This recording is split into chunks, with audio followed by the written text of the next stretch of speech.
Did you know that the DJI Osmo Pocket 4 has more than those 2 recording modes that everybody's talking about or mentioning? Well, yes, there is, so let me explain. So far, every video I've seen, people only mention those 2 recording modes, which is the normal mode, of course, in Rec 709, where you have an automatic shutter speed and automatic ISO. The problem with that is, or the quirk that I have with it is, it looks very, very digital. I think it's okay if you want to capture something really quickly, but other than that, I think it looks over-sharpened and not great. And the other one is the Pro mode. There you can control your frame rate, your shutter speed, your ISO or ISO range, but you will have to use ND filters or variable ND filters to get your exposure down.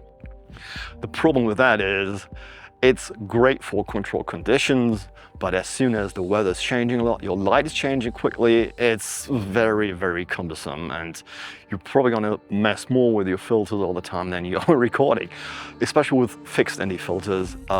If you have, like I said, control conditions and you want to shoot intentionally, it's perfect and you get the best look out of it.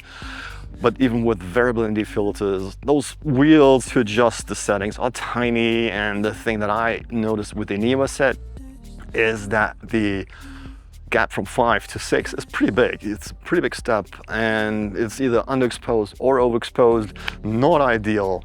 And also you get black corners in the extreme settings, also not so great. And also you have to switch out all the time if you just want to do run and gun and shoot quickly, and if you are moving in and out of buildings and the outside world, it's annoying.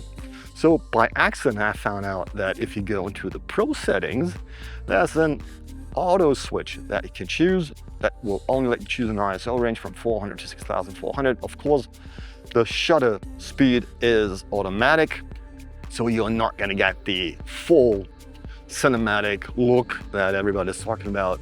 But let's be honest, in the end, we are not shooting movies here. We are shooting videos for the web, for social media, Instagram, TikTok, and whatnot, and YouTube. And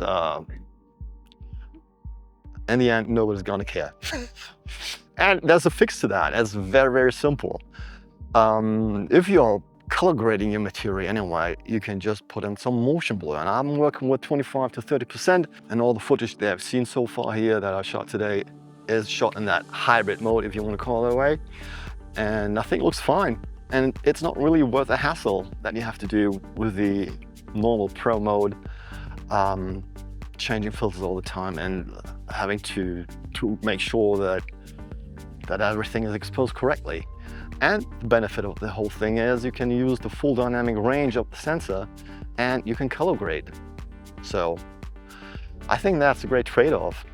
And if you see how the footage looks now, let me know down in the comment section if you think that's fine, if it looks natural or not. I think it does kind of.